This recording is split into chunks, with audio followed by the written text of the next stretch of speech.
متعدد قسم کی نعمتوں سے مالا مال کیا، خصوصاً ایمان کی نعمت اور ایمان کی دولت جس کا مقابلہ کسی بھی چیز سے نہیں کیا جا سکتا،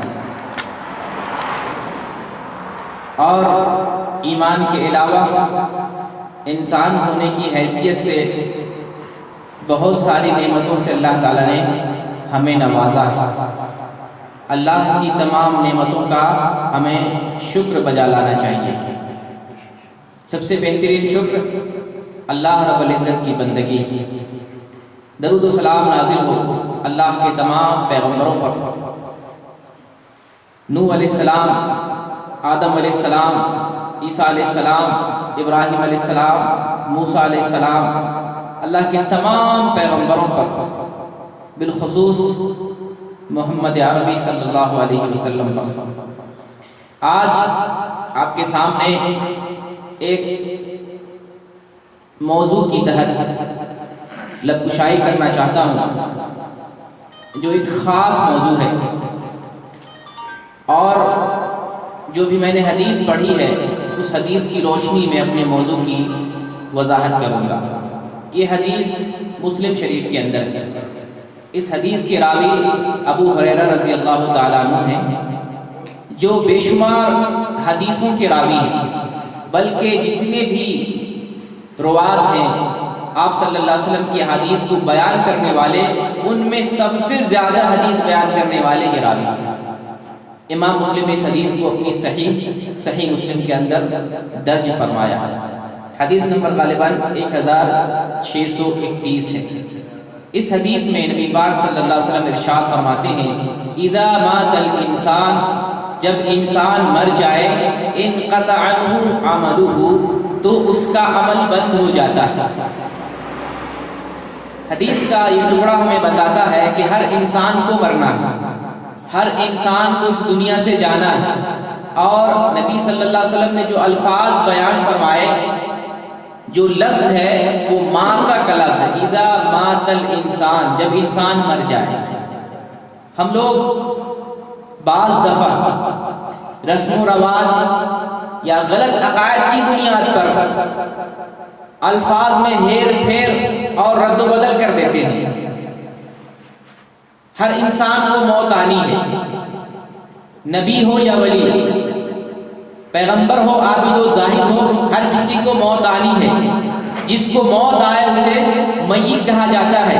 اس کے لیے عربی میں لفظ میت یا ماتا کا لفظ آتا ہے، مر گیا، ماتا، مر گیا۔ اذا مات الانسان، جب انسان مر جائے۔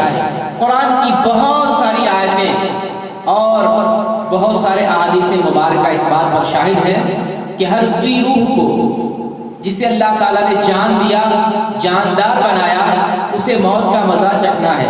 اللہ رب العزت کا ارشاد ہے، کل نفس ذائقۃ الموت، ہر ذی روح کو، ہر جاندار کو موت کا مزہ چکھنا ہے، کوئی نہیں بچے گا، کسی کو نہیں بچنا ہے۔ اللہ تعالیٰ نے جب پیغمبروں کو موت دی تو پیغمبر سے جو نیچے ولی ہیں، نیک ہیں، عابد ہیں، زاہد ہیں، صالح ہیں، جتنے بھی لوگ ہیں، جب پیغمبر کو موت آئی تو پھر دوسروں کو، دوسرے انسان کو کیوں نہیں موت آئے گی؟ تو اس دنیا میں جو آئے اس دنیا سے چلے گئے، وفات ہو گئی، ان پر میت کا اطلاق ہوگا، چہ جائے کہ ولی ہی کیوں نہ ہو، چہ جائے کہ وہ نیک، عابد، زاہد اور اللہ کا بہترین بندہ ہی کیوں نہ ہو، دنیا میں آئے، موت طاری ہوئی اور وہ میت میں شمار کیے جائیں گے۔ یہ عقیدہ ہم بنائیں کہ جو آدمی دنیا میں آیا اور اللہ تعالیٰ نے اسے اس دنیا سے اٹھا لیا، وہ میت ہے، اس دنیا سے چلا گیا۔ اب ان کی زندگی مرنے کے بعد، وفات پانے کے بعد برزخ کی زندگی ہے۔ یہاں سمجھنے کی بات ہے، سمجھنے کی بات یہ ہے کہ برزخ بھی ایک زندگی ہے۔ قبر کی جو زندگی ہے اسے برزخ کہتے ہیں، وہ بھی ایک زندگی ہے۔ وہاں عذاب ہے، وہاں نعمتیں ہیں۔ انسان اگر اچھا ہے تو نعمتوں میں ہے، اور اگر برا ہے تو عذاب جھیلتا رہے گا، وہ بھی زندگی ہے۔ اس زندگی کا انکار کوئی مسلمان نہیں کر سکتا، لیکن اس زندگی کی کیفیت کیا ہے اتنی ہی ہمیں معلوم جتنا ہمیں رسول اللہ صلی اللہ علیہ وسلم نے بتلایا۔ عقل سے قیاس نہیں لگائیں گے، چونکہ وہ دنیا کی زندگی نہیں ہے، وہ برزخ کی زندگی ہے۔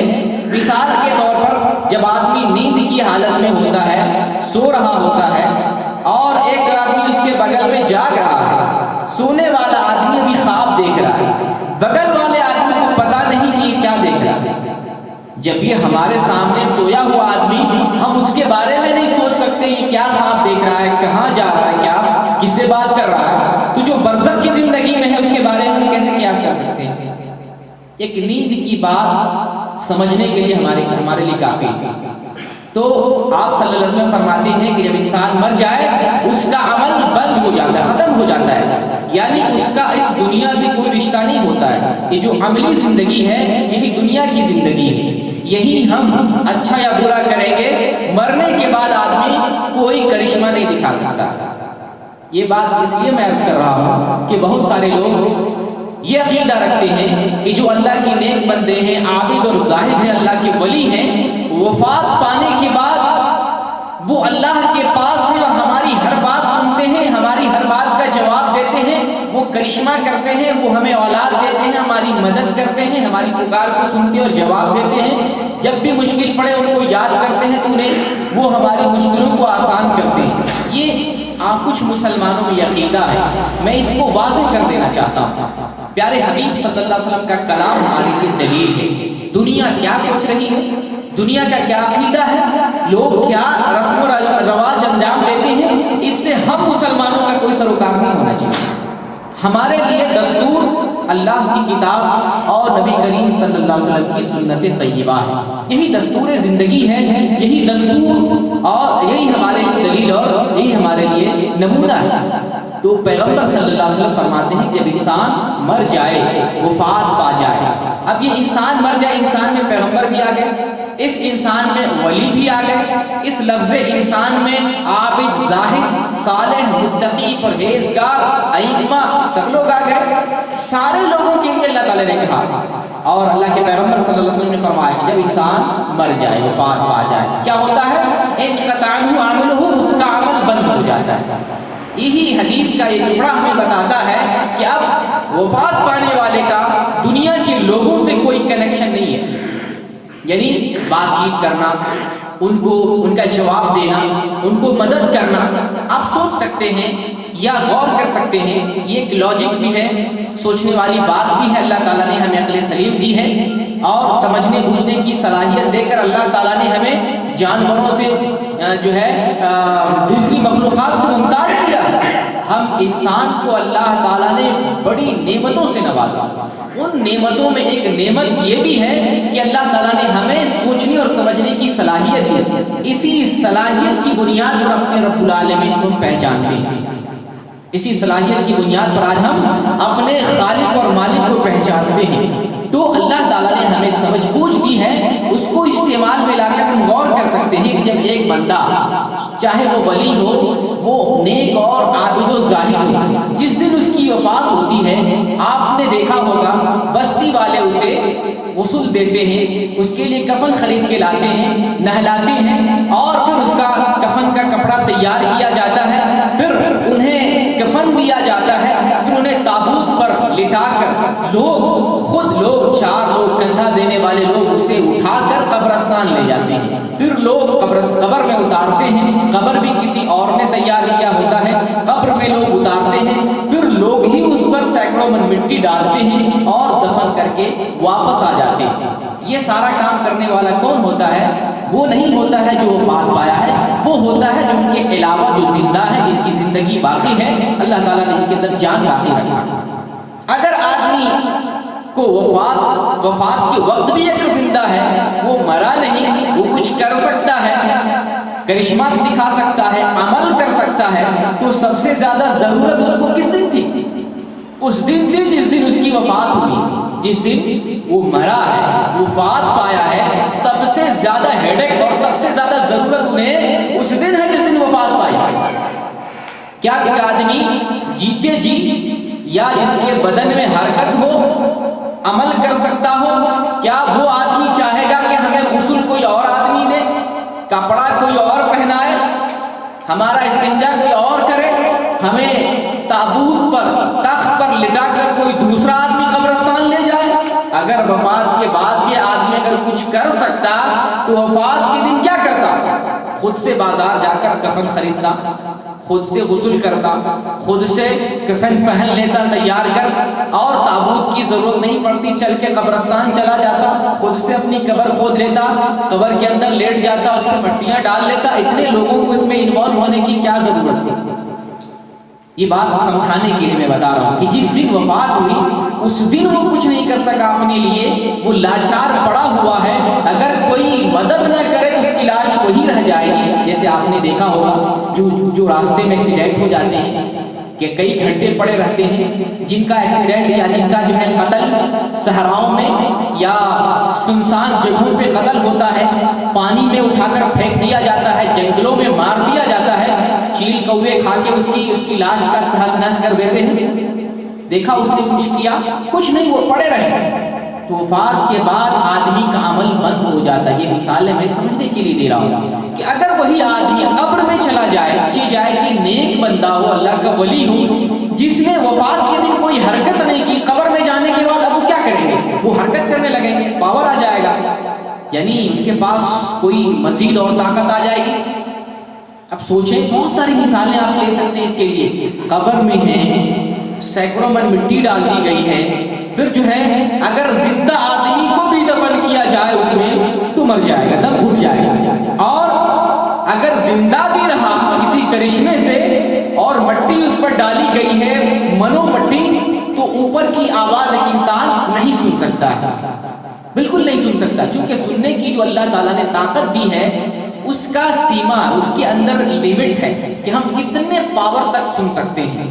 اگر ایک آدمی قبر میں ہے، وفات پا گئے ہیں، انڈیا سے انہیں آواز لگائی جا رہی ہے، اجمیر میں دفن ہے، پاکستان سے آواز لگائی جا رہی ہے، ملتان میں دفن ہے، ہندوستان سے اس بابا کو پکارا جا رہا ہے، دنیا میں وہ سن نہیں سکتے تھے، قبر میں جانے کے بعد کہاں سے یہ پاور آ گیا؟ میں مثالیں سمجھنے کے لیے دے رہا ہوں، سمجھنے کے لیے، صرف سننے کی بات نہیں ہے، سننا بھی ایک عمل ہے، مدد کرنا دور کی بات ہے، مدد کہاں سے کریں گے؟ اس کے بعد بہت ساری باتیں سوچ سکتے ہیں۔ ایک بابا، ایک ولی جو اپنی زندگی میں صرف اردو زبان میں بات کرتے تھے، انہیں کوئی پنجابی میں پکار رہا ہے، انگریزی میں دعا کر رہا ہے، سندھی اور بلیشی میں انہیں پکارا جا رہا ہے، ہندی اور مراٹھی زبان میں انہیں پکارا جا رہا ہے، اب وہ کہاں سے سمجھنے لگے قبر میں جا کر کہ وہ ساری دعائیں، ساری آواز، ساری بولیاں؟ یہ تو صرف خوبی اللہ رب العالمین کی ہے۔ تو میرے بھائی، کہنے کا خلاصہ یہ ہے کہ جب آدمی مر جاتا ہے، وفات پا جاتا ہے، اس کا عمل بند ہو جاتا ہے۔ یہ میں نہیں کہہ رہا ہوں، کون کہہ رہے ہیں؟ پیغمبر صلی اللہ علیہ وسلم کہہ رہے ہیں۔ یہ بات جھوٹی نہیں ہوگی، یہ بات 100% صحیح ہے، اور ہم دنیا میں دیکھتے بھی اس کا تجربہ نہیں کرتے۔ اذا مات الانسان انقطع عنہ عمله، جب انسان مر جائے تو اس کا عمل منقطع ہو جاتا ہے، بند ہو جاتا ہے، اب مرنے کے بعد کچھ نہیں کر سکتا، اس دنیا سے کوئی ربط نہیں ہوتا ہے، اس دنیا کے لیے اب وہ کچھ نہیں کر سکتے، اسی لیے اسی دنیا کو دارالامتحان، دارالعمل قرار دیا گیا ہے۔ جو ہم عمل کریں گے اس دنیا میں کریں گے، مرنے کے بعد کوئی عمل نہیں کر سکتا ہے، کچھ نہیں، نہ اچھا کر سکتا ہے نہ برا کر سکتا ہے۔ نبی کریم صلی اللہ علیہ وسلم مزید آگے فرماتے ہیں، الا من ثلاث، سوائے 3 چیزوں کے، صدقۃ جاریہ او علم ينتفع به او ولد صالح يدعو له، کہ آدمی مر تو جاتا ہے، مرنے کے بعد اس کا عمل منقطع ہو جاتا ہے، بند ہو جاتا ہے، لیکن اس نے اپنی زندگی میں 3 کام اگر کیا ہوگا تو مرنے کے بعد بھی ثواب ملے گا۔ عمل نہیں کر سکتا، عمل کے لیے آپ نے نفی کر دی، آپ نے بتلا دیا عمل نہیں کر سکتا ہے، لیکن انہوں نے اپنی زندگی میں 3 عمل کیا ہوگا تو مرنے کے بعد، وفات پانے کے بعد، برزخ کی زندگی میں، قبر والی زندگی میں انہیں ثواب ملتا رہے۔ وہ کون سی 3 چیزیں ہیں؟ صدقہ جاریہ، صدقۃ جاریہ، صدقہ جاریہ، اپنی زندگی میں جو دنیاوی زندگی تھی اس زندگی میں انہوں نے صدقہ جاریہ کیا۔ صدقہ جاریہ کیا ہے؟ ایسا کام جس سے دنیا والے فائدہ اٹھائیں، معاشرتی، سماجی اور اجتماعی شکل میں لوگ اس سے فائدہ اٹھائیں.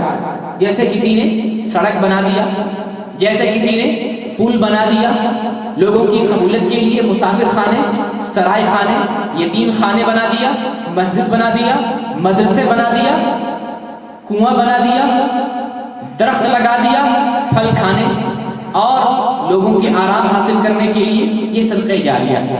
اس طرح کا کام اگر انسان نے کیا دنیا کی زندگی میں، تو جب تک ان کی نشانی دنیا میں باقی رہے گی، لوگ اس سے فائدہ اٹھاتے رہیں گے. وفات پانے کے بعد بھی انہیں ثواب ملتا رہے گا. عمل نہیں کر سکتے، عمل ان کا پہلے والا ہے، عمل ان کا دنیا بھی عمل ہے، لیکن وفات پانے کے بعد انہیں ثواب ملتا رہے گا. اللہ تعالیٰ سے توفیق طلب کرے، دعا کرے بار الہ ہمیں ایسا عمل انجام دینے کی توفیق عطا فرما. یہاں ایک دوسری بات میں بتانا چاہتا ہوں کہ جس طریقے سے اللہ تعالیٰ نیک کام کرنے یعنی اچھا صدقہ جاریہ کرنے کی وجہ سے مرنے کے بعد ثواب دیتا ہے، اگر ہم نے اس کے برخلاف کام کیا، یعنی ایسا کام کیا کہ مرنے کے بعد بھی ہمارے اس کام کی وجہ سے لوگ گمراہ ہو رہے ہیں، غلط فائدہ اٹھا رہے ہیں، تو ہمیں ثواب کے بجائے عذاب ملتا رہے گا، عذاب میں اضافہ کنٹینیو ہوتا رہے گا. مثلا مثال کے طور پہ کوئی مسلمان آدمی فلمی ہال بنا دے، کوئی مسلمان آدمی ڈانس بار بنا دے، بیئر بار بنا دے، نائٹ کلب بنا دے اور وہ مر جائے، اس کی وہ چیز جب تک باقی رہے گی، جب تک لوگ ناچیں گے، گائیں گے، مستیاں کریں گے، زناکاری کریں گے، جرم کریں گے، برائیاں کریں گے، تباہ و برباد ہوتے رہیں گے، قبر میں انہیں عذاب ملتا رہے گا. اس لیے کہ اسی نے راستہ کھولا ہے، اسی نے جرم کا راستہ دیا ہے، اسی نے لوگوں کو اس راستے پر لگایا. اس لیے ہمیں سمجھنے کی ضرورت ہے، ہمیں کام ایسا کرنا ہے جس سے ثواب ملے.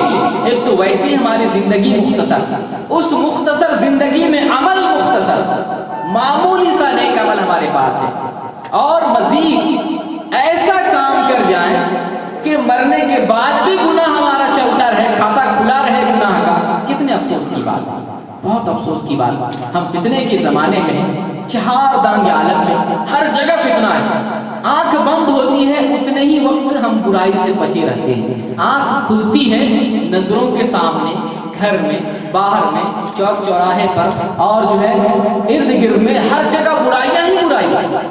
اس وقت ایمان کو بچانا، نیک کام کرنا، نیکی کے راستے پر چلنا جوئے شیر لانے کے برابر ہے، بہت مشکل ہے. تو ایک آدمی اگر ایسا کام کر جائے دنیا سے کہ مرنے کے بعد بھی گناہ ملے، اتنے افسوس کی بات. اللہ تعالیٰ نے ایمان کی دولت سے نوازا ہے تو ہم اپنے دامن کے اندر نیکیاں، اچھائیاں سمیٹ کر کے جائیں، ایسا کام کر کے جائیں کہ مرنے کے بعد بھی اللہ تعالیٰ ہمیں اجر و ثواب دیتا رہے، نیکیاں دیتا رہے، نیکیاں لکھی جاتی رہے. یہ پہلی چیز کی صدقہ جاریہ.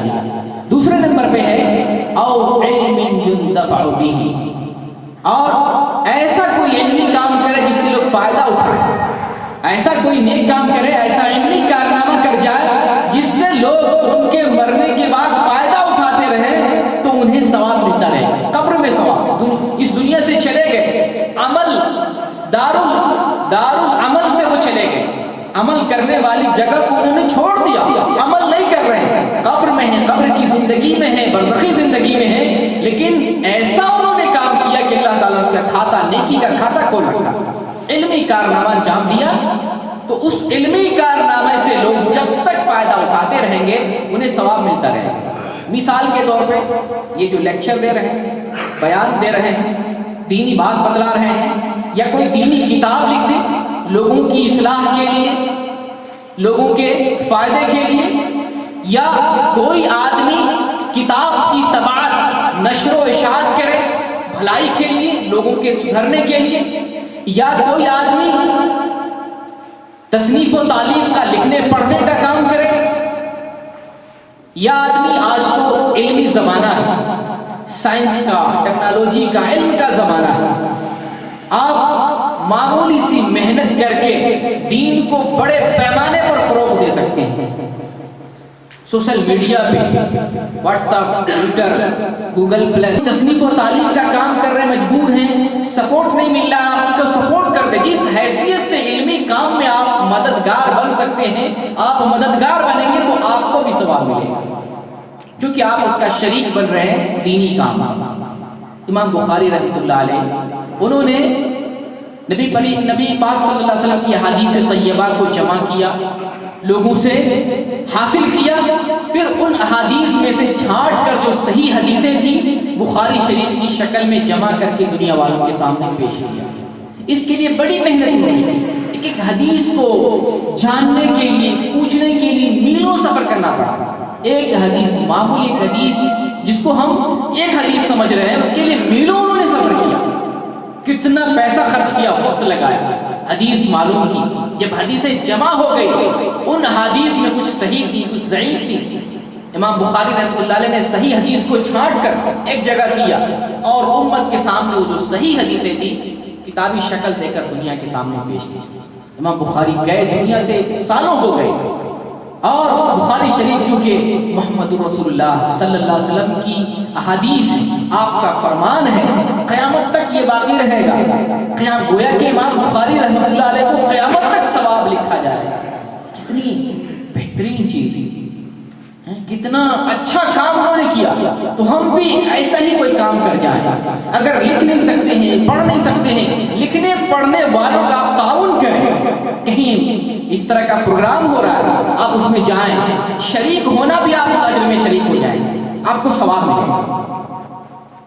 لیکن یہاں بھی ایک اس کا اپوزٹ سائڈ، اس کا بھی ایک الٹا نکال سکتے ہیں آپ. اگر کسی آدمی نے علم کے نام پر جہالت کا کام کیا، علم کے نام پر گمراہی پھیلایا، علم کے نام پر لوگوں میں تفرقہ بازی، لوگوں میں فرقہ بازی، لوگوں کے بھاگنے کا راستہ اختیار کیا، ایسا کوئی کام کیا کتابی شکل دے کر، بیان دے کر کے، تقریر دے کر کے، آڈیو ویڈیو کی شکل میں سوشل میڈیا پہ یا پرنٹ میڈیا پہ، الیکٹرانک میڈیا پہ، کہیں بھی اگر ایسا کوئی اسٹیٹمنٹ دیا، ایسی کوئی بات، ایسا کوئی لفظ، ایسا کوئی جو ہے، ایسا کوئی کام کیا جس سے لوگ فائدہ کے بجائے نقصان اٹھا رہے ہیں، جس سے لوگ سدھرنے کے بجائے بگڑ رہے ہیں، جس سے لوگ اجالے کی طرف آنے کے بجائے اندھیرے کی طرف جا رہے ہیں، جس سے لوگ ایمان کی طرف آنے کے بجائے کفر کی طرف لگ رہے ہیں، تو یہاں ہوش کے ناخن لینا، مرنے کے بعد بھی اسے گناہ ملے گا.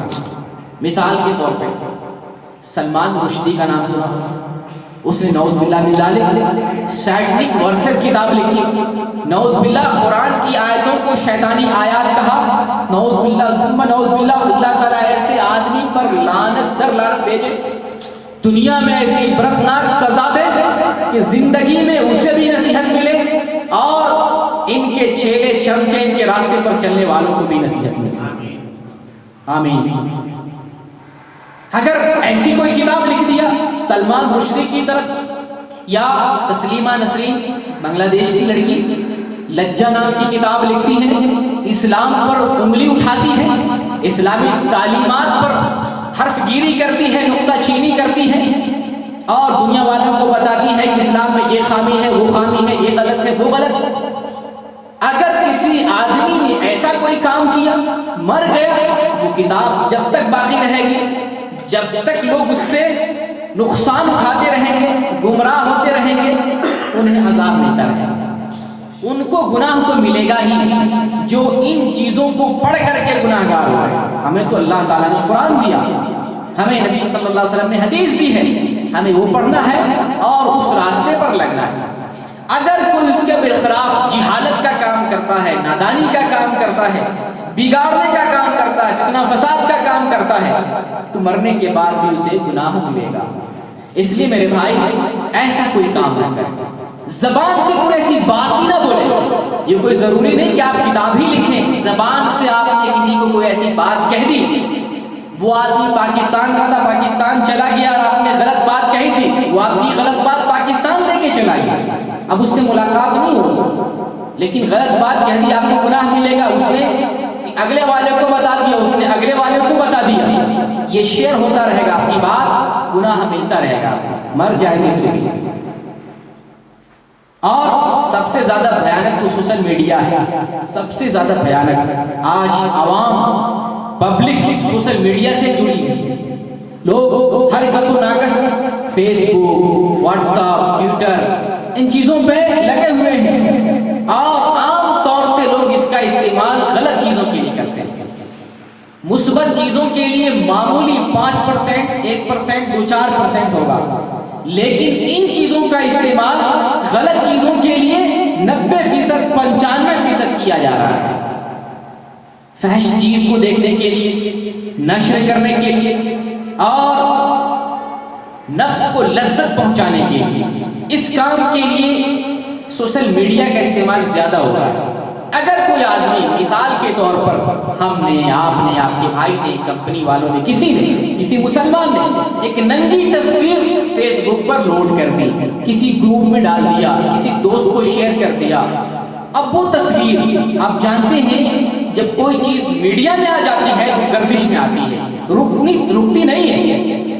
ایسا نہیں کہ وہ چیز اب ختم ہو جائے گی، آپ نے شیئر کر دیا، اب وہ چیز کہاں جائے گی آپ کو پتہ نہیں، کہاں جائے گی۔ میں سینکڑوں مضامین لکھتا ہوں، فیس بک پہ ڈالتا ہوں، اور میگزین والوں کو دیتا ہوں، اخبار والوں کو دیتا ہوں، واٹس ایپ گروپ میں شیئر کرتا ہوں، وہی مضمون گھوم کے کئی مہینے کے بعد پھر میرے پاس بھی پہنچتا ہے۔ مجھے اندازہ لگتا ہے کہ کہاں کتنے میل یہ مضمون میرا جو ہے چلا ہوگا اور پھر میرے پاس پہنچا ہے۔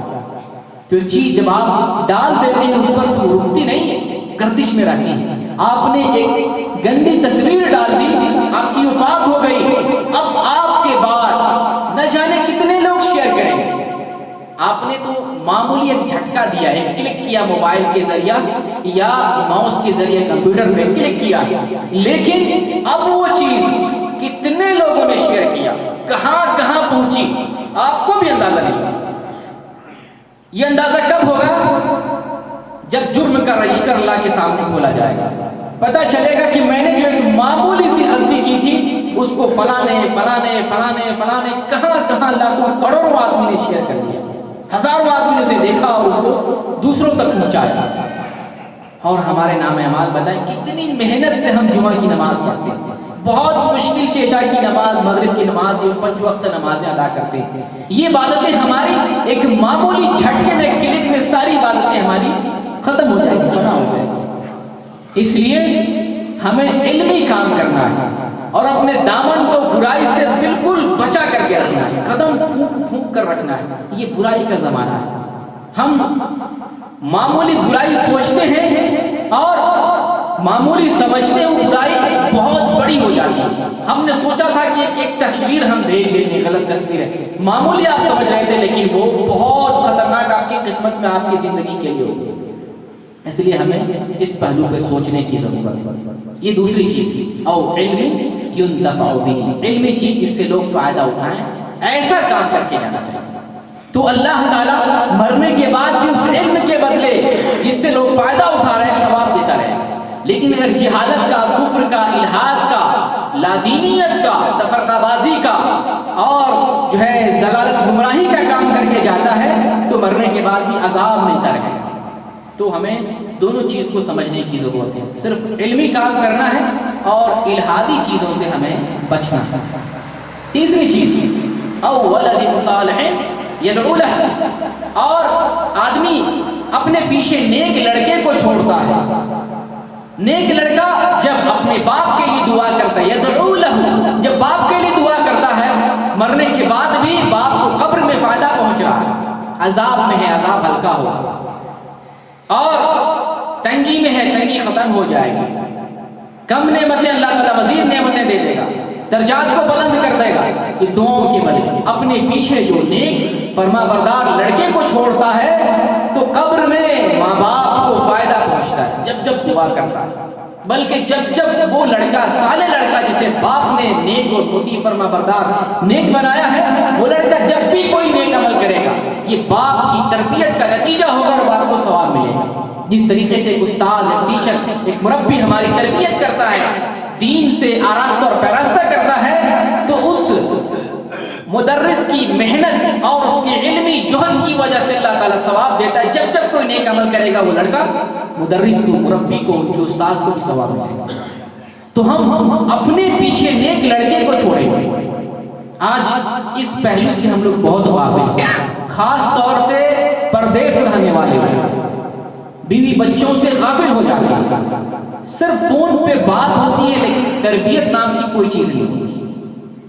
آج جو فتنے کا زمانہ ہے، تصور کریں جب آپ نہیں بچ پا رہے ہیں تو جب آپ نے اپنے بچے کو اکیلا چھوڑ دیا ہے وہ کیسے بچ پائے گا؟ آپ نہیں بچ پا رہے. جمعرات کا دن ہے، جمعہ کا دن ہے، فارغ وقت ہوتا ہے، ہم لوگ غلط چیزوں میں اپنے وقت کو لگا دیتے ہیں.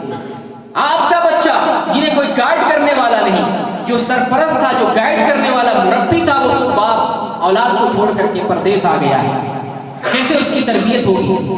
اپنے بچوں کی اسلامی تربیت کریں. وہ بچہ نیک اور فرمانبردار صالح بنائے تاکہ وہ آپ کے لیے دعا کرے اور آپ کو فائدہ پہنچے. صدقہ جاریہ ہوگا، آپ کو ثواب ملتا رہے. آپ نے کبھی سوچا جو فساد مچاتے ہیں، جو زنا کرتے ہیں، جو فلم بناتے ہیں، جو چوری اور ڈکیتی کرتے ہیں، جو دنیا میں رہزنی کرتے ہیں، جو پاپ اور برائیاں پھیلاتے ہیں، آخر وہ بھی تو کسی کی اولاد ہے. کیوں ایسا کام اختیار کیا؟ جرم کے اس راستے کو کیوں اختیار کیا؟ اس میں غلطی سرپرست کی ہے، ماں باپ کی ہے. اگر ماں باپ اپنی اولاد کو بہترین بنائے، اس کی تربیت کرے، اس کے اخلاق کو سنوارے بنائے، وہ لڑکا فتنہ فساد کا راستہ اختیار نہیں کرے گا. جرم کے راستے اختیار کرنے والے لوگ وہی ہیں جنہیں سلیقہ نہیں دیا گیا، جن کو مہذب نہیں بنایا، جن کی تربیت نہیں کی گئی. اگر ہم نے اپنے پیچھے ایسی اولاد چھوڑی ہے جس کی تربیت ہم نے نہیں کی تھی، جرم کرتے ہوئے چھوڑ دیا، تربیت نہیں کی، برائی کرتے اسی حال میں چھوڑ دیا، تربیت نہیں کی، مر گئے. جب جب وہ جرم کرے گا، جب جب وہ برائی کرے گا، اس کو گناہ تو ملے گا ہی، اس کی وجہ سے ہمیں بھی عذاب ملے گا، ہمارے عذاب میں بھی اضافہ ہوگا، ہمیں بھی اس کا عذاب بھگتنا پڑے گا. اس لیے ہوش کا ناخن لینا ہے کہ ہم اپنی اولاد کو صالح بنائیں، نیک بنائیں. اس کا فائدہ یہ ہوگا کہ وہ غلط راستہ اختیار نہیں کرے گا، اور اس کا سب سے بڑا دینی فائدہ یہ بھی ہوگا کہ جب بھی وہ اولاد آپ کے لیے دعا کرے گی، اللہ تعالیٰ آپ کے درجات کو بلند کرے گا. حدیث کے اندر یہ 3 چیزیں بیان کی گئی کہ آدمی دنیاوی زندگی میں جب یہ 3 کام انجام دیتا ہے، صدقہ جاریہ اور نفع بخش علمی کارنامہ اور نیک لڑکا جو والدین کے لیے، ماں باپ کے لیے دعا کرے، 3 کام جو دنیاوی زندگی میں کر کے جاتا ہے تو اللہ تعالیٰ وفات کے بعد بھی ثواب دیتا ہے. تو ہم اللہ تعالیٰ سے دعا کریں، مارے الہ یہ تینوں کام کرنے کی توفیق دے، اور کم سے کم ارادہ کریں کہ اس میں سے ایک نہ ایک تو ضرور انشاءاللہ اپنی زندگی میں کر کے جائیں گے. اگر اور پختہ ارادہ ہو تو انشاءاللہ ہم تینوں کر سکتے ہیں. عزم ہونا چاہیے. اللہ تعالیٰ ہمارے گناہوں کو معاف کرے اور ایسے صدقہ جاریہ کرنے کی توفیق دے، نیک صدقہ جاریہ کی وفات کے بعد بھی ہمیں ثواب ملے. تو اس حدیث کے اندر جو مسلم شریف کی حدیث ہے، اس سے پتہ چلتا ہے کہ ایک میت کو 3 کاموں کا ثواب ملتا ہے جو اپنی زندگی میں کر گیا تھا. یعنی میت کو اپنے ہی عمل سے فائدہ ہوتا ہے. اب ایک سوال یہاں یہ پیدا ہوتا ہے کہ ہم میت کو، ہم عام آدمی جو زندہ ہیں، کن عملوں کے ذریعے انہیں فائدہ پہنچا سکتے ہیں؟ وہ کون سے کام ہیں ہم کریں میت کے لیے تو انہیں فائدہ اور ثواب ملے گا؟ اس میں سب سے بہترین چیز دعا اور استغفار ہے. میت کے لیے دعا کریں، کثرت سے دعا کریں، استغفار کریں ان کے لیے. بارے الہ ان کے گناہوں کو معاف کر دے، ان کی لغزشوں کو معاف کر دے، ان کے درجات کو بلند کر دے، ان کے عذاب کو ہلکا کر دے اور انہیں جنت الفردوس میں جگہ عطا فرما. اس طرح کی دعائیں ہم میت کے لیے کریں. متعدد احادیث سے ثابت ہے. نماز جنازہ جو ہم پڑھتے ہیں میت کے لیے، میت ہوتا ہے کیونکہ وہ کچھ کر نہیں سکتا، عمل نہیں کر سکتا، وفات ہو گئی اس کی، ہم نماز جنازہ اس کے لیے پڑھتے ہیں. نماز جنازہ کائے پڑھتے ہیں؟ ان کو اللہ تعالیٰ سے بخشوانے کے لیے.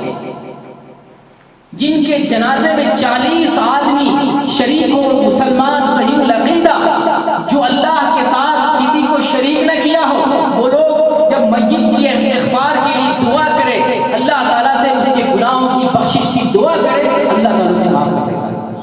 وہ جو جنازے کی نماز پڑھتے ہیں ان کی مغفرت کے لیے.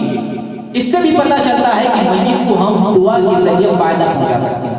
ایک حدیث کے اندر آیا نبی کریم صلی اللہ علیہ وسلم فرماتے ہیں کہ جب آپ میت کو کفن دفن سے فارغ ہو جاتے تو آپ فرماتے صحابہ کرام کو قبر پہ کھڑے ہو کے فرماتے کہ تم اپنے بھائی کے لیے دعا کرو, ان کے لیے استغفار کرو, ان کے لیے ثابت قدمی کی دعا کرو. ابھی یہ سوال کیا جائے گا, ابھی فرشتے آئیں گے, سوال کریں گے, ان سے پوچھا جائے گا, تم دعا کرو ان کی ثابت قدمی کے لیے, استغفار کے لیے دعا کرو. تو اس حدیث سے بھی پتہ چلتا ہے کہ میت کو ہم دعا کے ذریعے فائدہ پہنچا سکتے ہیں. اور اس حدیث سے بھی پتہ چلتا ہے, مسلم شریف میں اور دیگر کتابوں میں ہے, نبی کریم صلی اللہ علیہ وسلم نے ہمیں قبرستان کی زیارت کی دعا سکھائی ہے. کیا دعا سکھائی ہے؟ السلام علیکم اہل الدیار من المؤمنین والمسلمین انا انشاءاللہ بكم لاحقون نسأل اللہ لنا ولکم العافیہ. کیا ہے ان گھروں میں سونے والے, اس دیار میں رہنے والے, سلامتی ہو تمہارے اوپر رب العالمین کی. انا انشاءاللہ بکم لاحقون, بے شک ہم لوگ اللہ کی چاہت سے تمہارے پاس ہم بھی آنے والے ہیں. نسأل اللہ لنا ولکم العافیہ, ہم رب سے تیرے لیے اور اپنے لیے پناہ, عافیت اور مغفرت طلب کرتے ہیں. تو یہ دعا کرتے ہیں قبرستان میں جا کر میت کے. اس سے بھی پتہ چلتا ہے کہ میت کو ہم دعا کے ذریعے فائدہ پہنچا سکتے ہیں. تو دعا بہت بڑی چیز ہے میت کے لیے. میت کو سب سے زیادہ جو فائدہ پہنچانے والی چیز ہے وہ دعا, سب سے بہترین چیز ہے. لیکن چونکہ جو چیز دکھائی نہیں دیتی ہے, انسان اس چیز پر بھروسہ نہیں کرتا رہتا. انسان کو چاہیے کچھ ایسی چیز ہو, اگربتی جلائے, موم بتی جلائے, لوگوں کو بلائے, قرآن خوانی ہو, بتاشے اور مٹھائیاں بنے اور پھر اس کو میت کو پہنچائے, آنکھوں سے دیکھے تب یقین ہوتا رہتا. ایسی چیزوں, ایسی رسم و رواج کے پیچھے آدمی بھاگتا ہے. حالانکہ سب سے زیادہ فائدہ دعا ہے, استغفار ہے. یہ پہلی چیز. میت کو جو ثواب ملتا ہے, دوسری چیز جو اس کے بعد وہ صدقہ ہے, مالی صدقہ. آپ صدقہ کریں میت کو ثواب ملے گا, میت کو اس کا ثواب پہنچے گا. ایک صحابی نبی کریم صلی اللہ علیہ وسلم سے عرض کرتے ہیں, اللہ کے رسول میری ماں کا وفات ہو گیا, انتقال ہو گیا, اور اگر وہ زندہ ہوتی تو صدقہ کرتی, کیا میں ان کی طرف سے صدقہ کر سکتا ہوں؟ اور اگر میں ان کی طرف سے میں صدقہ کروں تو کیا مجھے اور میری والدہ کو ثواب ملے گا, یعنی دونوں کو ثواب ملے گا؟ آپ نے فرمایا ہاں.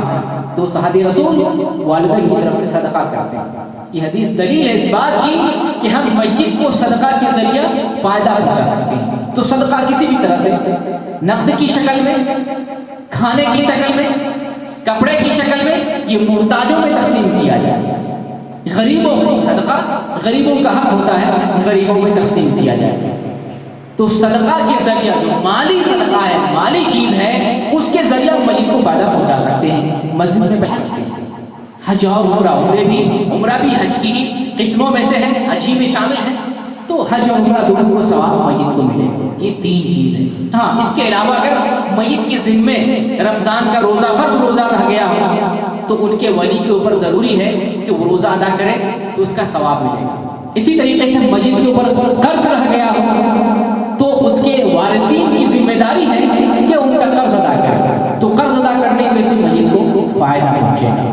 ان کے علاوہ اور جو متعدد چیزیں میت کے نام پر انجام دی جاتی ہیں اس کا ثبوت نہیں ہے. جیسے میت کے نام پر عقیقہ دینا, یہ ثابت نہیں ہے.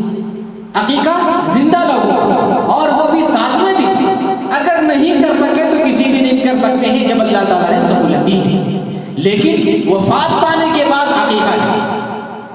اسی طریقے سے وفات پانے کے بعد میت کے نام سے قربانی بھی نہیں ہے. نبی صلی اللہ علیہ وسلم نے, صحابہ کرام نے, کسی نے میت کی طرف سے باقاعدہ مستقل جانور قربانی نہیں کی. نبی کریم صلی اللہ علیہ وسلم نے قربانی کی تھی اپنی امت کے نام سے, امت کا نام لیا تھا, کسی میت کا نام نہیں لیا. ہو سکتا ہے اس میں زندہ بھی شامل ہو, وفات پانے والے بھی شامل ہو سکتے ہیں, لیکن الگ سے کسی کے نام سے خصوصی طور پر ثابت نہیں ہے. بہت سارے مسلمان نبی صلی اللہ علیہ وسلم کے لیے قربانی دیتے ہیں. کچھ لوگ کہتے ہیں کہ پہلی قربانی نبی کے نام سے دینا چاہیے. یہ ثابت نہیں ہے, ثابت نہیں ہے. نبی صلی اللہ علیہ وسلم کے اعمال اللہ تعالیٰ کے یہاں ایسے اعمال ان کا آپ کے درجے کے برابر انسانوں میں کوئی ہے ہی نہیں. اللہ تعالیٰ نے اگلے پچھلے گناہ معاف کر دیے. اس کے ساتھ ساتھ کسی صحابی نے، تابعین نے، تبع تابعین نے، اسلاف نے نبی کریم صلی اللہ علیہ وسلم کے نام سے قربانی نہیں کی، یعنی میت کے نام سے قربانی، مستقل قربانی ثابت نہیں. تو یہ نہیں ہے. اس کے علاوہ میت کے لیے قرآن پڑھ کر لوگوں کو بلایا جائے، بلا کر قرآن خوانی کر کے قرآن پڑھا ہوا میت کو ہدیہ کیا جائے اس کا ثواب، یہ بھی ثابت نہیں ہے. یہ بدنی چیز ہے. نماز پڑھنا، روزہ رکھنا، قرآن پڑھنا، تلاوت کرنا، ذکر کرنا، یہ بدنی عبادتیں ہیں. اس کا ثواب کسے ملے گا؟ اس کو ملے گا جو انجام دے گا. اللہ تعالیٰ نے ہر انسان کو زندگی دی، اسے موقع دیا عمل کرنے کا. اگر ایک انسان کا عمل دوسرے انسان کو چلا جائے گا، اس کو بھیج سکتے ہیں، تو پھر ایک انسان، ایک راجہ مہاراجہ، پیسے والا آدمی، بادشاہ آدمی 1000 آدمی کو خرید لے گا، ہزاروں ریال سیلری دے کر کے کہے گا تم میری طرف سے نماز پڑھو، میری طرف سے صدقہ کرو، میری طرف سے جو ہے کیا کہتے ہیں، میرے طرف سے روزہ رکھو، میرے طرف سے تلاوت کرو، میرے طرف سے ذکر و اذکار کرو، درود پڑھو. اور وہ راجہ مہاراجہ کو نماز پڑھنے کی ضرورت ہی نہیں. ہر انسان اپنا اپنا مسئول ہے. ہر انسان اپنا اپنا مسئول ہے اور اپنے عمل کا حساب پائے گا، خود کو پائے گا. ہاں کچھ عمل ایسے ہوتے ہیں جو کسی کی رہنمائی ہوتی ہے، آٹومیٹک دوسرے کو ملے. ہم نے کسی کو رہنمائی کی، اب ہدیہ کرنے کی ضرورت نہیں ہے ہمیں. ہماری رہنمائی سے جس کو رہنمائی مل رہی ہے ان کا ثواب ہمیں بھی ملے گا. ہدیہ کرنے کی ضرورت نہیں. تو قرآن خوانی کا بھی صحابہ سے، نبی صلی اللہ علیہ وسلم سے، قرآن کی کسی آیت سے، کسی حدیث سے دلیل نہیں ملتی. اسی طریقے سے مسجد کے نام پر لوگ تیجا، 40واں، 20واں یا برسی یا اور کوئی تاریخ مناتے ہیں. یہ بھی ثابت ہے.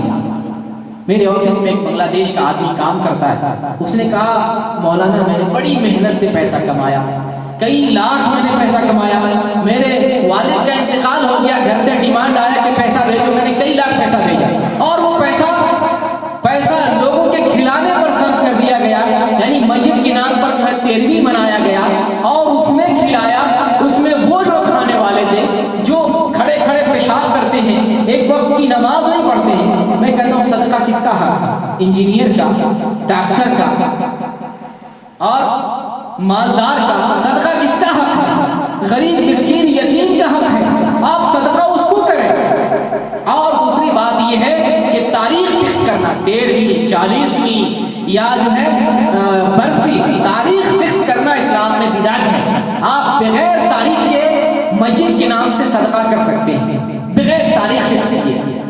آپ لاکھوں ریال، کروڑوں ریال مسجد کے نام پہ دے دیں، پیسہ دیں، کھانا کھلائیں، فقیر کو کھانا کھلائیں، فقیر کو پیسہ دیں، فقیر کو لباس دیں، کوئی تاریخ فکس نہ کریں. تاریخ فکس کر لینا یہی بدعت ہے.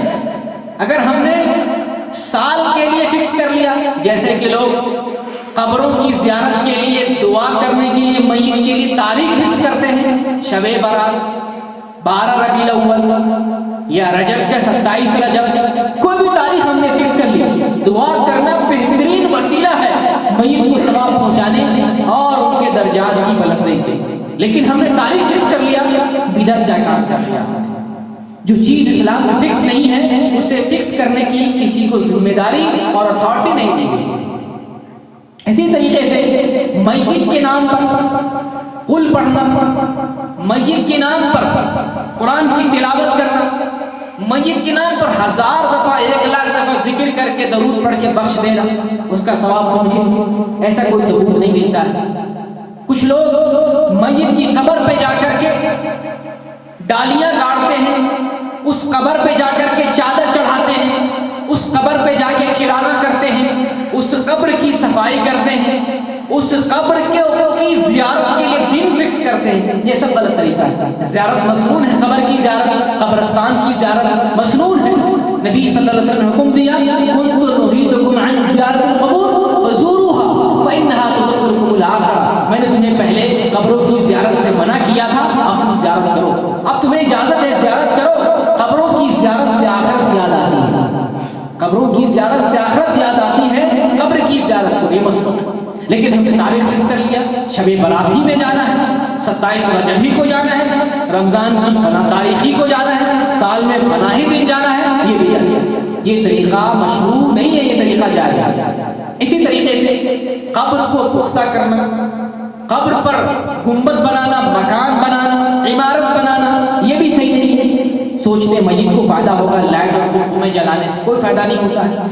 میت کے لیے کھانا پکا کر کے رکھتے ہیں کچھ مہینوں میں شب برات میں کہ ان کی روحیں آئیں گی دنیا میں اور وہ کھائیں گی، سیراب ہوں گی، ان کے روح کو تسکین ملے گی۔ یہ کفریانہ عقیدہ، یہ ہندوانہ عقیدہ، اسلام میں اس کا کوئی ثبوت نہیں۔ مرنے کے بعد انسان کی روح دنیا میں قائم ہوا ہے، مرنے کے بعد انسان کی روح تو چلی گئی، انسان کی روح اس دنیا میں نہیں ہوتی۔ یہ کافروں کا عقیدہ ہے کہ جو ہم ہندو کی کتابوں میں، ہندو کے سماج میں، ہندو کے عقائد میں ہم لوگ پاتے ہیں کہ وہ ان کا عقیدہ ہے کہ انسان کی روحیں بھٹکتی ہیں، ان کو صدقہ خیرات کرنے سے، ان کے لیے قربانی دینے سے ان کی روح کو تسکین ملتی ہے۔ یہ مسلمانی عقیدہ نہیں، یہ غلط عقیدہ ہے۔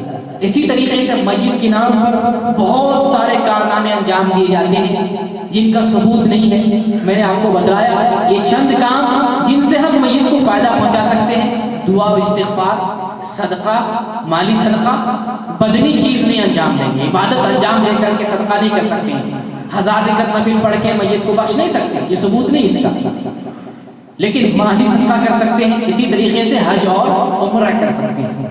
یہ چاہیے چند کام میت کو فائدہ پہنچائے۔ ان کے علاوہ جو ڈھکوسلے، جو خرافات کی جاتی ہیں، ان کا کوئی ثبوت نہیں۔ آپ جو پیسہ عرس میں لگا رہے ہیں، جو پیسہ تیجا میں لگا رہے ہیں، جو پیسہ 40واں میں لگا رہے ہیں، جن کو وہ لوگ کھاتے ایک وقت کی نماز نہیں پڑھتے، کیا ثواب ملے گا میت کو؟ جن کو وہ لوگ استعمال کر رہے ہیں جن کو جو مستحق نہیں صدقے کا، غریب مسکین جو ایک ایک دانہ کے لیے ترس رہے ہیں، آپ ان کو کھلائیں گے، مستحق کو بھی پہنچائیں گے اور وہ دعا بھی دیں گے الگ سے آپ۔ تو آپ اپنے پیسے کو استعمال کریں کس میں؟ جائز کام میں، آپ کا بھی بھلا ہو، میت کو بھی ثواب پہنچے۔ سپوز ڈیٹ مثال کے طور پر آپ نے 1 لاکھ ریال تیجا کے نام پر، فاتحہ کے نام پر کھلا دیا، لوگوں کو تقسیم کر دیا۔ ایک تو آپ نے غلط کام کیا، غلط کام کرنے کی وجہ سے آپ کو بھی جرم ہوگا، آپ کو بھی گناہ ملے گا۔ اگر میت کو معلوم تھا کہ میرے بعد میرے وارثین، میرے خاندان والے، میرے لوگ، میرے ماننے والے، چاہنے والے میرے بعد وہ تیجا کریں گے، فاتحہ کریں گے، عرس منائیں گے، ان کو پتا تھا، انہیں منع نہیں کیا، وصیت نہیں کی منع کرنے کی، انہیں بھی گناہ ہے، کیونکہ انہیں پتا تھا کہ میرے بعد ایسا کام کیا جائے گا۔ اس لیے میرے بھائی، پیسہ ہے تو لگائیں جائز طریقے سے، آپ کا دل بھی مطمئن ہو، آپ کو بھی ثواب ملے اور میت کو بھی ثواب ملے۔ خلاصہ کلام یہ ہے کہ اس دنیا سے انسان کو جانا ہے، ہر کسی کو موت آنی ہے، اور وفات کے بعد اس دنیا سے جانے والے کا کوئی کنیکشن نہیں ہوتا ہے، وہ کوئی عمل نہیں کر سکتا ہے۔ اس لیے ہم میت کو نہیں پکاریں، میت کو ندا نہیں لگائیں، میت سے اولاد نہیں مانگیں، میت سے برے وقتوں میں مشکل کشائی کے لیے نہیں پکاریں گے، اللہ کو پکاریں، اللہ سے مانگیں، اللہ تعالیٰ ہی دینے والا ہے۔ اللہ تعالیٰ ان کو بھی دیا جن کو آپ نے پکارا ہے۔ آپ پکار رہے ہیں، وہ بھی جب مانگتے تھے تو اللہ سے مانگتے تھے، تو آپ کیوں نہ اس سے مانگیں جس سے ولیوں نے مانگا ہے، آپ کیوں نہ اس کو پکاریں جس کو انبیاء نے پکارا۔ میت کو نہیں پکارنا، وہ تو ابھی مجبور ہے، آپ کی دعاؤں کے مجبور ہے، آپ کے صدقات کے محتاج ہیں، آپ دعائیں کریں، صدقات کریں، ان کے درجات بلند ہوں گے۔ مانگنے سے کوئی فائدہ نہیں ہے، کیونکہ وہ ہماری آواز نہیں سن سکتے، ہماری پکار کو نہیں سن سکتے ہیں، اور اگر سن بھی لیں تو کیا دے سکتے ہیں؟ کیا ہے ان کے پاس قبر میں؟ کون سی چیز ہے بتائیں؟ قبر میں کوئی ہوٹل ہے، قبر میں کوئی دکان ہے، پیسے کا خزانہ ہے، وہاں پہ پیسہ چھپتا ہے، کوئی کارخانہ ہو، وہاں پہ روزی روٹی کی کوئی دکانیں وہاں چلتی، بتائیں کیا قبر ہے؟ کچھ نہیں قبر میں۔ سکندر جب دنیا سے جا رہا تھا تو لوگوں کو کہا کہ کفن سے میرا ہاتھ نکال دینا۔ لوگوں نے پوچھا کیوں؟ کہا اس لیے کہ لوگوں کو پتا چلے میں بادشاہ تھا، کئی ملکوں پر میری حکمرانی تھی، لیکن میں جا رہا ہوں تو خزانہ لے کر کے نہیں جا رہا، جا رہا ہوں تو چابیاں لے کر کے نہیں جا رہا، سونے اور چاندی لے کر کے نہیں جا رہا، دنیا کی میری تمام دولتیں دنیا میں ہیں، لوگ دیکھ قبر میں کچھ نہیں میرے بھائی. ہم نے جو دنیا میں کیا نیک عمل وہی ہمارے ساتھ ہے, قبر میں اور کچھ نہیں. اس لیے میت کو پکارنا بیچا ہے, ان کو پکارنے کی کوئی فائدہ نہیں. اللہ تعالیٰ نے فرمایا ادعونی استجب لکم, تم مجھے پکارو میں تمہاری پکار کو سنتا ہوں. تو پکار کو سننے والا اللہ تعالیٰ ہے جو ہر زبان کو ہر بولی کو سنتا ہے. اللہ تعالیٰ پوری دنیا کو دیکھتا ہے. جو قبر میں چلے گئے بتائیں کس کو دیکھ سکتا ہے؟ اگر ہماری آنکھوں پہ پٹی باندھ دیا جائے دنیاوی زندگی میں, یہاں بیٹھے سامنے کسی کو میں نہیں دیکھ سکتا ہوں, تو وہ آدمی جو مر گیا ہے قبر میں چلا گیا وہ کیسے لوگوں کو دیکھ رہا ہے, کیسے دیکھ رہا ہے؟ اور تعجب کی بات, ہم مسلمانوں کا عقیدہ ایمان اتنا کمزور ہو گیا, ان باتوں پر ہم یقین بھی کر لیتے ہیں. کہتے ہیں جب مزار پہ جاتے ہیں مانگتے ہیں تو مراد پوری ہو جاتی ہے. ایمان بگاڑ لیتے ہیں اپنا. ارے یہی بات تو کافر بھی کہتے ہیں کہ مندر میں جاتا ہوں مانگتا ہوں تو مجھے مل جاتا ہے, پتھر پہ سر ٹیکتا ہوں مانگتا ہوں تو مل جاتا ہے, سورج کی پوجا کرتا ہوں مانگتا ہوں مل جاتا ہے, زمین سے مانگتا ہوں زمین کی جو پوجا کرتا ہوں مجھے مل جاتا ہے. سمجھنے کا پھیر ہے, دینے والا اللہ تعالیٰ. آپ قبر پہ جب گئے مانگا اپنے قبر والے سے, دیا اللہ تعالیٰ نے, آپ کا عقیدہ برباد ہو گیا. جائز طریقے سے مانگتے اللہ تو دینے ہی والا ہے, جائز طریقے سے مانگتے اللہ دینے ہی والا ہے. آپ نے غلط طریقے سے مانگا, عقیدہ بھی برباد کیا, دینے والا تو اوپر ہی والا ہے. سمجھنے کا پھیر ہے. ہم سوچتے ہیں کہ وہاں گئے تو انہوں نے دیا, وہ کیا دے سکتے ہیں, دینے والا تو اوپر ہے. کوئی آدمی ایسا ہے کہ نہیں مانگتا اس کو بھی مل رہا. آپ ہندوؤں کی مثال لے لیں نا, مندر میں جاتا ہے پتھر سے مانگتا ہے اس کی بھی مراد پوری ہوتی ہے, وہ کہتا ہے میری مراد پوری ہو گئی. کیا آپ اس بات کو یقین کریں گے مورتی دینے والا نہیں؟ آپ کہیں گے نہیں, دیا اللہ تعالیٰ نے, مانگا تم نے غلط طریقے سے, تمہارا ایمان برباد ہے, تم کفر کی حالت میں ہو اور کافرانہ طریقے سے مانگ رہے. اگر مسلمان بھی یہی کہے کہ میں قبر پہ گیا اور مانگا اور انہوں نے دے دیا, آپ کے ان میں کیا فرق ہے عقیدے میں؟ کوئی فرق نہیں. اس لیے سوچنے سمجھنے کی بات. اللہ تعالیٰ سے دعا کرے بالِ اللہ زندگی, دنیاوی زندگی میں ہمیں ان 3 نیک کاموں میں سے کوئی کام کرنے کی توفیق دے, اور ہم لوگ اپنے میتین جو وفات پا گئے ان کے لیے ہم جائز طریقے سے ایصال ثواب کریں. جو جائز طریقہ ہے ان طریقے سے ایصال ثواب کریں. انشاءاللہ آپ کا دل بھی مطمئن ہوگا, آپ کو بھی ثواب ملے گا اور ان کو بھی ثواب ملے گا. اور اپنے پیسے کا ضیاع نہ کریں. اگر اتنا پیسہ اللہ تعالیٰ نے دیا ہے مسجد بنوا دیں, اتنا پیسہ آپ کو اللہ تعالیٰ نے دیا, اتنی ہزاروں کی تعداد میں لڑکیاں جوان ہو رہی ہیں, ان کی شادی نہیں ہو پا رہی ہے, ان کا خرچہ نہیں ہو پا رہا, ان کی مدد کریں. وہ دیجے کا پیسہ بچا کر, 40واں کا پیسہ بچا کر غریب مسکین کی شادی کرا دیں. اس شادی کرنے کی وجہ سے اللہ تعالیٰ آپ کے درجات کو بلند کرے گا, نیکیاں دے گا آپ کے. بارگاہ ہمیں دین کی سمجھ عطا فرما, دین کو سمجھنے کی توفیق عطا فرما. دین کو اگر سمجھنے کی اللہ توفیق نہ دے نہیں سمجھ سکتے ہیں. قرآن کھولیں گے نہیں سمجھ سکتے ہیں جب تک بار الہ کی توفیق نہ آئے. آج دنیا میں جو ایجادات ہو رہے ہیں, یہ میک بنایا, یہ مشین بنایا, یہ کیمرہ بنایا, یہ جو انٹرنیٹ کی ایجاد ہے, راکٹ کی ایجاد ہے, یہ جو دنیا میں اکتشافات, ایجادات اور جتنے بھی مشینریاں, یہ یہودی کافر مشرک لوگ ایجاد کر رہے ہیں. اتنی عقل ان کے پاس کہ اتنی بڑی بڑی چیزیں ایجاد کر لیے, لیکن اتنی بڑی عقل ہونے کے باوجود اپنے خالق کو نہیں پہچانتے. کیوں؟ اللہ تعالیٰ نے توفیق نہیں دی. جب توفیق ملتی ہے تو وہی آدمی رب کو پہچان لیتا ہے. تو اللہ تعالیٰ سے توفیق مانگنی چاہیے, دین کی سمجھ کی توفیق مانگنا چاہیے. اگر دین کی سمجھ اللہ تعالیٰ نہ دے تو پھر انسان کو سمجھ نہیں آئے. کتابیں جو قرآن ہم پڑھتے ہیں یہی قرآن یہودی بھی پڑھتے ہیں. کس لیے؟ مسلمانوں کو بہکانے کے لیے, اسلام کو توڑنے کے لیے. اس میں تلاش کرتے ہیں کون سا پوائنٹ ہمیں ملے کہ اس پر اعتراض کریں, کون سا پوائنٹ ملے کہ ہم مسلمانوں میں آگ لگائیں, کون سا پوائنٹ ملے کہ ہم اس کے ذریعے مسلمانوں کو سیدھے سادے لوگوں کو گمراہ کریں. وہی قرآن جس کو ہم پڑھتے ہیں. تو اللہ تعالیٰ نے ہدایت نہیں دیتا. جنہیں ہدایت اللہ تعالیٰ دیتا ہے وہ سدھر جاتا ہے. تو رب سے توفیق طلب کرے سدھرنے کی, دین فہمی کی, دین سمجھنے کی توفیق طلب کرے. بار الہ ہمارے کمزور ایمان کو مضبوط کر دے. بار الہ ہمیں نیک عمل کرنے کی توفیق عطا فرما. بار الہ ہمارے دلوں کی زنگ کو دور فرما دے, دلوں کو صاف اور ستھرا بنا دے. بار الہ ہمیں نیکی کے راستے پر چلا. بار الہ ہمارے دلوں سے تنگی کو, ہمارے دلوں سے کدورت کو, برائیوں کو ختم کر دے. بار الہ ہم کمزور ایمان والے ہیں اور فتنے کے زمانے میں زندگی گزار رہے. اللہ دین پر, ایمان پر ثابت قدمی عطا فرما اور نیک عمل زیادہ سے زیادہ کرنے کی توفیق دے. بار الہ دین سے اور علماء کتاب اللہ سے سنت رسول سے محبت کرنے والا بنا۔ اے اللہ دنیا میں جب تک رہیں اسلام پر رہیں، اور جب ہمارا خاتمہ ہو تو اسلام پر خاتمہ ہو۔ آمین وآخر دعوانا ان الحمد للہ رب العالمین۔ جزاک اللہ خیر، بہت بہت شکریہ، آپ اتنی تعداد میں آئے، بڑی خوشی ہے۔ انشاءاللہ یہ دین کا کام ہے، اور اس میں آنے کی وجہ سے بہت ساری خوبیاں آپ کے اندر آئیں گی۔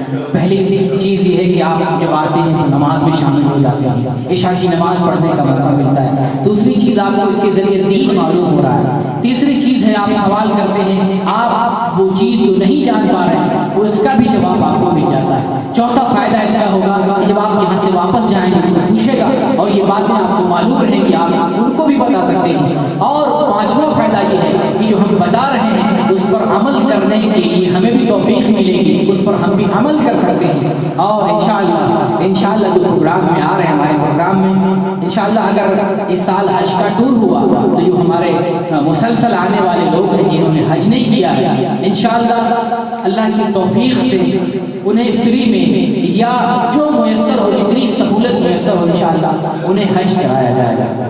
اللہ تعالیٰ سے توفیق طلب کرتے ہیں، اللہ ہمیں توفیق ملے اس کام کے لیے۔ اگر کوئی سوال ہو اس ٹاپک کے تعلق سے یا اور کوئی بات ہو تو آپ پوچھ سکتے ہیں، ورنہ کھانا ریڈی ہے، کھانا بھی تیار ہے۔ کوئی سوال؟ کیا کوئی وفات کے بعد کسی کو اپنے خاندان والوں کسی کو نصیحت کر سکتا ہے خواب میں آ کے؟ دیکھیں جو وفات پا رہے ہیں، جیسے کئی دفعہ یہ ویڈیو بھی اور کسی بھی سنے ہیں کہ خواب میں آئے اور بولا کہ میری قبر اس جگہ سے فلاں جگہ پہ شفٹ کر دو، اسے ممکن ہے؟ دیکھیں قبر میں جو لوگ چلے گئے وفات پا گئے تو انہیں فلاں بزرگ خواب میں آئے، انہوں نے کہا کہ یہ کر دو، وہ کر دو، یہ بات پھیلا دو، وہ بات پھیلا دو۔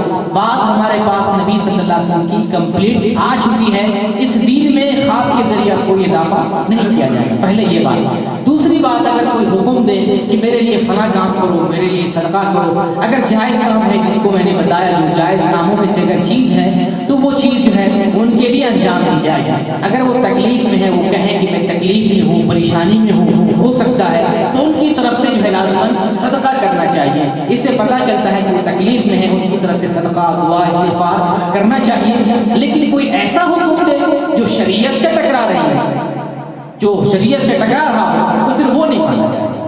اور خواب جو ہوتا ہے اس سے علماء جو اس کے بہترین ماہر ہیں خواب کے تعبیر جاننے والے، سب سے پہلے ان سے پوچھنا چاہیے، اس لیے کہ عام طور سے خواب کی 3 شکلیں ہوتی ہیں۔ ایک یہ ہے کہ شیطان ہمارے خواب میں آتا ہے، وہ ہر کسی کی شکل اپنا لے گا، آپ کو کہے گا کہ میں فلاں میت ہوں، میں فلاں آدمی ہوں، اور وہ نہیں ہوتا ہے، اور وہ جھوٹ بول رہا ہوتا ہے، جھوٹ بول کر کے آپ کو جھوٹی باتیں بتا رہا ہوتا ہے۔ یہ ممکن ہے، اور زیادہ تر خواب آدمی ایسا ہی دیکھتا ہے۔ کچھ خواب ایسے ہوتے ہیں کہ پہلا خواب، دوسرا خواب ایسا ہوتا ہے کہ جو آدمی دن میں کرتا ہے وہ رات میں دیکھتا ہے۔ جیسے ابھی مسجد میں ہے، خواب میں رات میں دیکھ سکتے ہیں کہ ہم لوگ مسجد میں ہیں، بیان سن رہے ہیں مولانا، اس طرح بھی۔ تیسرا خواب ہوتا ہے نیک خواب، اچھا خواب ہوتا ہے۔ اس کے لیے ضروری ہے کہ پہلے ہم عالم سے رجوع کریں اور صحیح تعبیر، جو جاننے والے ہیں اس سے صحیح تعبیر پوچھیں، اور جس چیز کا مجید حکم دے، جائز چیز ہے تو انشاءاللہ اس پر عمل کرنے میں کوئی حرج نہیں۔ جیسے کہ آپ نے کہا قبر منتقل کرنے کے لیے، اگر ان کی قبر ایسی جگہ پہ ہے جہاں جو مطلب یہ ہے کہ صحیح جگہ نہیں ہے، جیسے جہاں گندگی پھینکی جا رہی ہے، یا کسی مسجد میں ہے، مسجد میں قبر نہیں ہونا چاہیے، تو ایسی جگہ میں قبریں ہیں اور مجید کہے کہ میری قبر کو دوسری جگہ منتقل کر دو، تو ان کی قبر جو ہے ظاہراً بات ہے کہ ان کی قبر کو دوسری جگہ منتقل کر سکتے ہیں۔ ابھی آپ نے بولا مطلب